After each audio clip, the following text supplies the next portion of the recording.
New information courtesy of Mike Johnson from TSN reveals that Taylor Hall was willing to come and be a member of the Toronto Maple Leafs if he was traded for, and somehow the worst, most glaring mistake of Kyle Dubas' career as the general manager of the Toronto Maple Leafs has gotten worse.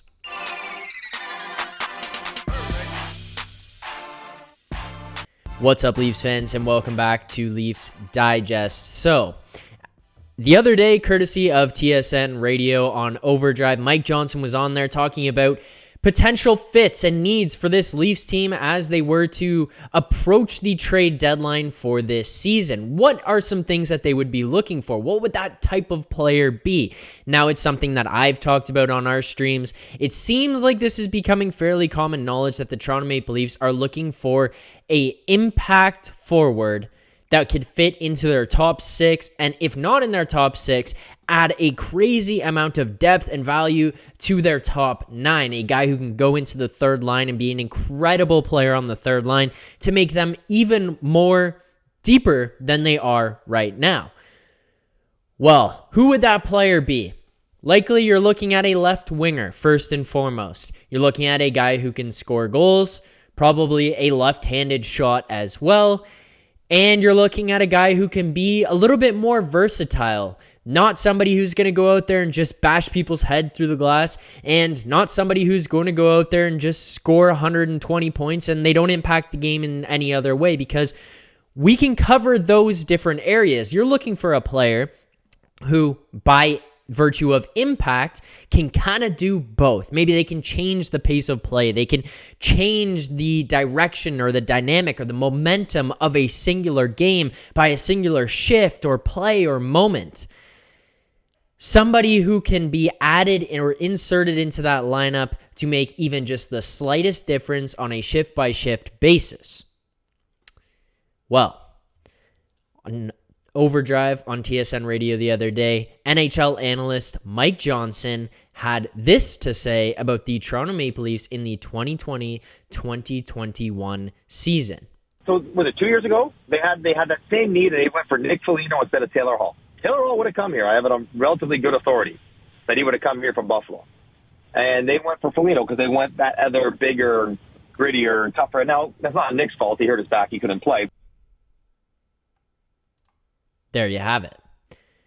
2020-2021, the worst GM move that Kyle Dubas has made, potentially the worst GM move that Kyle Dubas has made here in Toronto, just somehow has that knife taken from Leafs fans' backs and twisted a little bit more to make it a little bit more painful. Yes, you remember that guy that we gave up a first round and 2 fourth-round picks for, because that's something that's also forgotten in this, is that we gave the Columbus Blue Jackets a first and a fourth, but we also had to give a fourth to San Jose so that we could maneuver caps around and everything like that. We give up 3 picks in that. We acquired Nick Foligno, and I mean, I'm not going to sit here and pretend like in the moment we weren't excited about it. I think it would be a lie. We would be lying to ourselves if we didn't sit there and say, wow, we are disappointed. We weren't excited about Nick Foligno coming here. We would be lying to ourselves, to the media, to the fan bases, to everyone else in the NHL if we sat here and said, I knew that wasn't going to work out. But it was clearly the wrong type of player. People here in Toronto are always interested in that blue-collar, gritty guy who can fight and punch people's heads in. That's not what the NHL is anymore. So when you're looking at situations like this and you hear news from Mike Johnson who says Taylor Hall, who had a no-move clause, would have come to Toronto, you got to be careful what you ask for sometimes. Everyone sat there and said, Taylor Hall, a guy who scores points and does whatever, and you won the heart, but maybe that was a flash in the pan. We need Nick Foligno because he's gritty. Well, how else can that guy impact the game? What else can that guy do to help your team win? Because sometimes you're looking for something else within it. That's not very specific, I understand, but looking at Nick Foligno before we even traded for him, he had 16 points in 42 games with Columbus. Taylor Hall was having an off year in Buffalo at that time. He had just signed a 1-year, $8 million contract, and he has 17 points in 37 games. The difference was Taylor Hall is a guy that you could look at and expect reasonably to be able to contribute more points. Nick Foligno, you knew you were trading for Nick Foligno for what he was. He wasn't going to add any points. He was going to add some grit. He was going to add some depth. And now we're basically sitting here, the exact type of player that we would have been relishing in. We would have sat here and looked at, and they would have been a major impact player, a guy who could actually turn things around when scoring got tough to do, is Taylor Hall. It would have been a guy who would have come here, fit into that second line. Even if we needed to move him down to the third line for depth, he could have fit in there. And now going in this season, as we are going on about this, if you listen to that Mike Johnson interview further, he does go on to say, that's what the Leafs are still continuing to look for this year. It's an impact player. A guy like Taylor Hall. Now, I don't want to sit on it way too much, but I mean, just comparing these trades, it just continues to get worse and worse and worse. The Bruins traded Anders Bjork and a second-round pick for Curtis Lazar and Taylor Hall. They re-signed Taylor Hall after that for 4 years at $6 million per. After they did that, Taylor Hall finished with 61 points in 81 games last season. He has 22 and 28 so far this year. He's on pace for 64 points this season. He's playing on their third line, and not because he's a third liner. It's because their third line is essentially a second line there with the amount of depth that they have through lines 1 through 3. And even their fourth line isn't that far off. A guy like that has fit into that system, fit into that team, and been an incredible addition. Now, you're going to turn around and look the other way here. The Leafs made the trade for Nick Foligno. We had to involve a third party. We gave up a whole bunch of picks. Nick Foligno comes to Toronto, 4 points in 7 games. He has to wait. He has to do all the quarantine and everything because he came from the States to Canada to play in the Canadian division. And then he goes into the playoffs. He's hurt. He has 1.4 games. You can't predict he's going to get hurt. You can't blame this on Nick Foligno.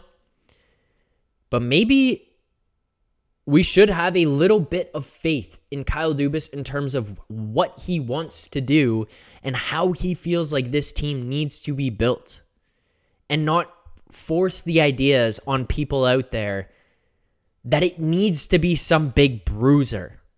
That's not really what the game is anymore. They need to be mobile. They need to be able to create offense, because you know what happens with Nick Foligno in that offseason? He was on an expiring deal. He signs with the Boston Bruins.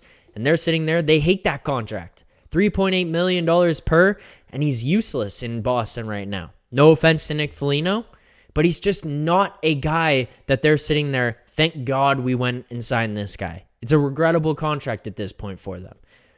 Those aren't the types of players who make impacts in the NHL anymore. It's guys with a little bit more skill. It's guys who can contribute because they're fast and they can keep up with the play. They can finish. They can score goals. They can create offense. Maybe they play a little bit heavier, but it doesn't have to be some monster of a human being.